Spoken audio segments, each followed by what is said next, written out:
Hello, this is Ferdeen Miran, and my final presentation is going to be about the game Overwatch. I will be discussing about what are the GEAS principles implemented in the game, along with what attributes are important to ensure successful team play. I tried giving you a life boost, guys.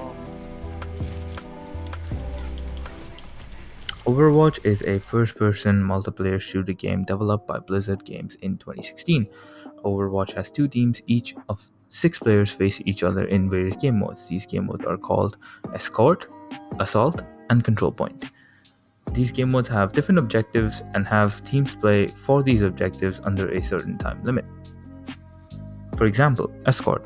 Escort has two teams, an attacking team and a defending team, where one team is responsible for pushing the payload from their base to the defense team's base, and the defense team's base position is to just stop the payload from getting into the base under the certain time limit. Another example is Control Point, where Control Point is another objective game where teams have to work together to take control of a certain area in the map, and the team to take the area for a certain period of time are the winners of the game.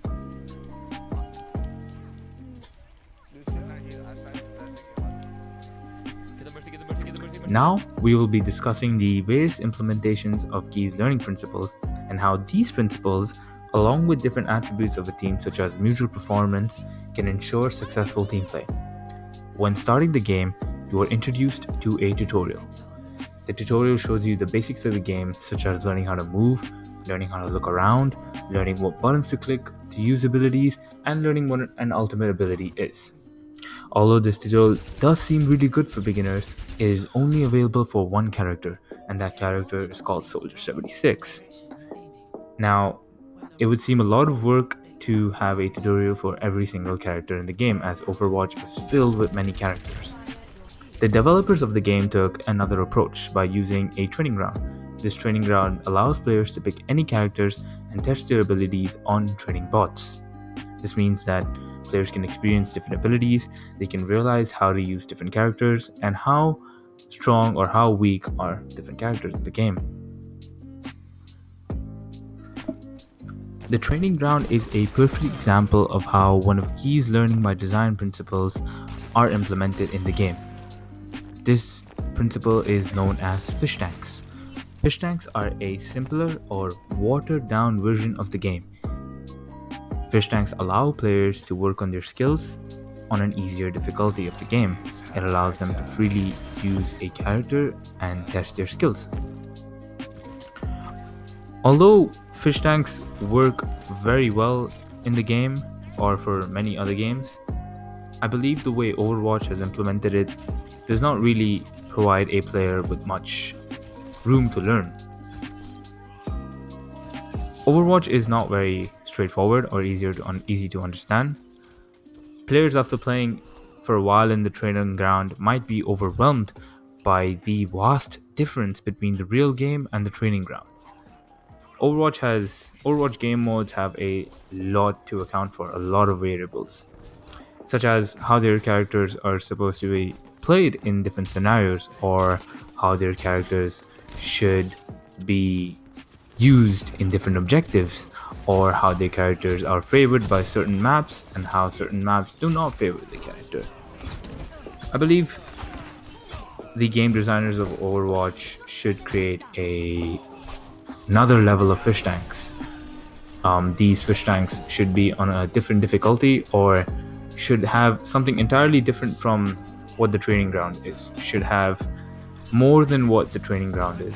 They should provide an understanding of team play, which is really essential for Overwatch, as solo plays are there, but a lot of the game happens by teamwork.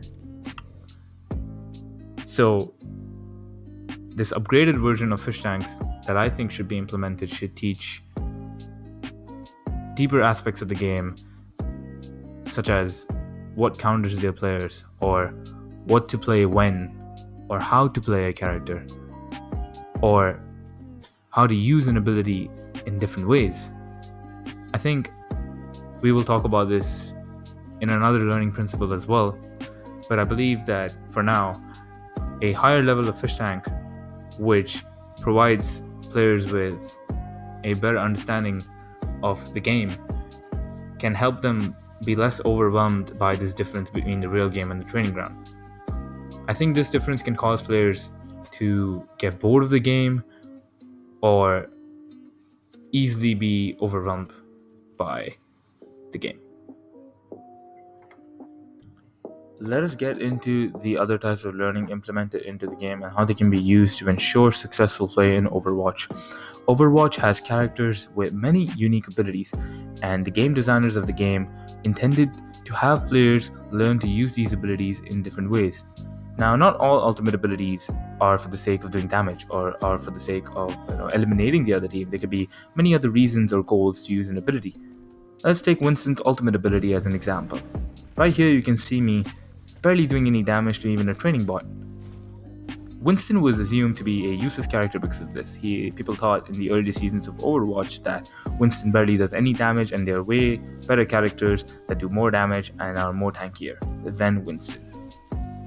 Although it might be true to some degree, Winston can be used in different ways. Later on in the later seasons of Overwatch, it was shown that Winston can be used to push players off a map, as you can see in this clip. I'm putting training bots off a map.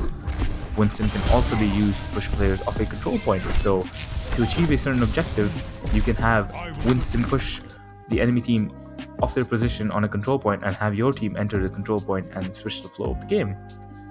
This is a perfect example of Key's learning by design principle known as skills and strategies. In simple terms, skills and strategies means that a player learns certain skills that aren't useless or are meant to achieve a certain goal.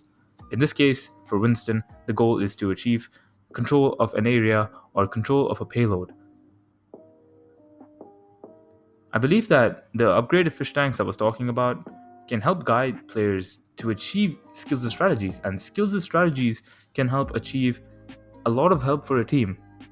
Let's take an example of D.Va's Mech Bomb. D.Va's Mech Bomb is a bomb thrown by D.Va towards the direction she's flying to do damage to the enemy team. This can be countered by shields and walls. So players initially understood how shields and walls could counter them and started using D.Va's ability on open areas where it's really hard to block it. This is another example of skills and strategies. And this is another example of, or another way that players learned on their own how an ability can be used differently.